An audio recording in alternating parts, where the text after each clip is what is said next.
Assalamualaikum warahmatullahi wabarakatuh. Halo para YouTubers, saya akan memperkenalkan aplikasi Tatip Digital atau bisa kita sebut sebagai si Tatip. Aplikasi ini diciptakan oleh salah satu guru Sumeneb, yaitu Bapak Eko Nurul Akbar.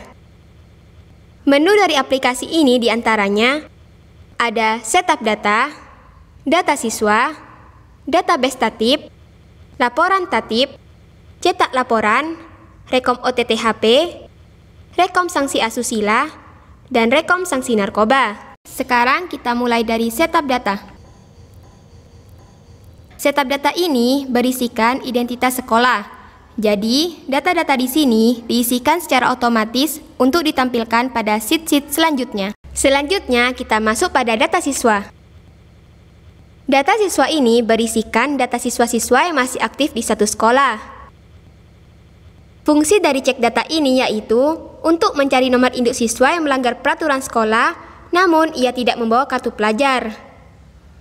Cara kerjanya, kita bisa mengetikkan nama siswa yang bersangkutan. Maka secara otomatis nomor induk akan muncul. Selanjutnya, kita masuk pada database Tatip. Data ini berisi pasal-pasal pelanggaran peraturan sekolah, sanksi dan tindak lanjut, serta poin reward dan aturan penggunaannya. Selanjutnya, kita masuk pada laporan Tatip. Fungsi dari laporan Tatip ini untuk mengetahui total poin pelanggaran siswa. Cara kerjanya dengan meletakkan kursor di kolom scan. Lalu scan barcode yang tersedia pada kartu pelajar. Maka secara otomatis data yang terhubung pada barcode tersebut akan tampil, disertai dengan ditampilkannya tanggal pelanggaran. Sebagai tanda bahwa proses scanning barcode berhasil, ditandai dengan munculnya blok berwarna hijau. Pada kolom kode sanksi diketikkan secara manual untuk mengetahui jenis pelanggarannya. Sedangkan untuk kolom kode reward diketikkan secara manual jenis reward yang diperoleh siswa tersebut. Akan tetapi, poin reward di sini tidak berlaku pada pelanggaran berat dengan poin 75 ke atas non-akumulatif. Pada kolom keterangan, warna merah menandakan bahwa sudah pelanggaran berat, warna kuning pelanggaran sedang, dan warna hijau pelanggaran ringan. Kemudian kita masuk pada cetak laporan. Fungsi dari cetak laporan ini yaitu untuk mengetahui jumlah poin pelanggaran siswa. Pada menu ini akan diurutkan dari poin yang tertinggi.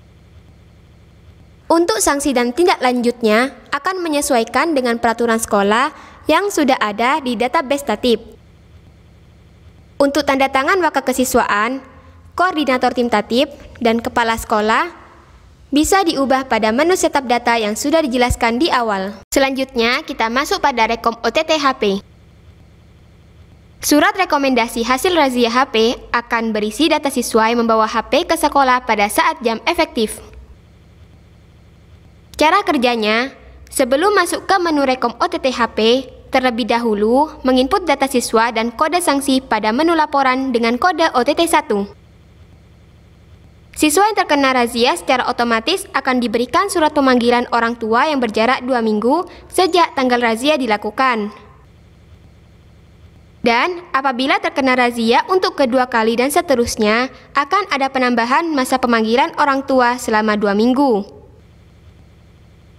Setelah menginput data dengan kode sanksi kode OTT 1, petugas baru bisa men-scan barcode yang tersedia pada kartu pelajar dengan cara meletakkan kursor di kolom scan. Sebagai tanda bahwa proses scanning barcode berhasil, ditandai dengan munculnya blok berwarna hijau.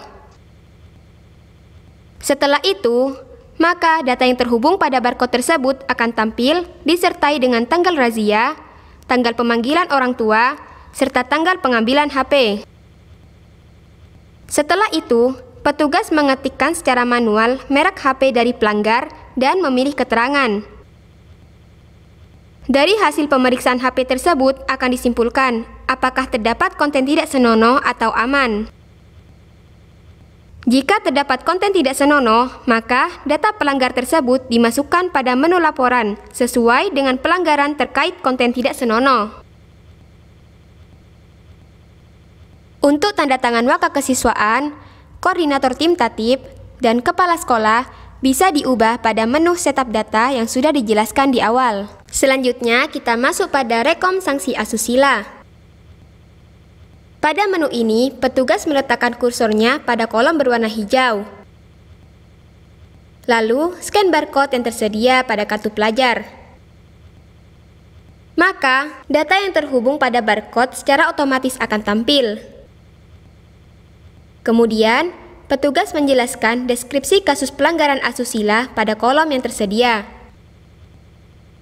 Untuk tanda tangan waka kesiswaan, koordinator tim tatip, dan kepala sekolah bisa diubah pada menu setup data yang sudah dijelaskan di awal. Dan yang terakhir, kita masuk pada rekom sanksi narkoba. Pada menu ini, petugas meletakkan kursornya pada kolom berwarna hijau. Lalu, scan barcode yang tersedia pada kartu pelajar. Maka, data yang terhubung pada barcode tersebut secara otomatis akan tampil. Kemudian, petugas menjelaskan deskripsi kasus penyalahgunaan narkoba pada kolom yang tersedia. Untuk tanda tangan waka kesiswaan, koordinator tim tatip, dan kepala sekolah bisa diubah pada menu setup data yang sudah dijelaskan di awal.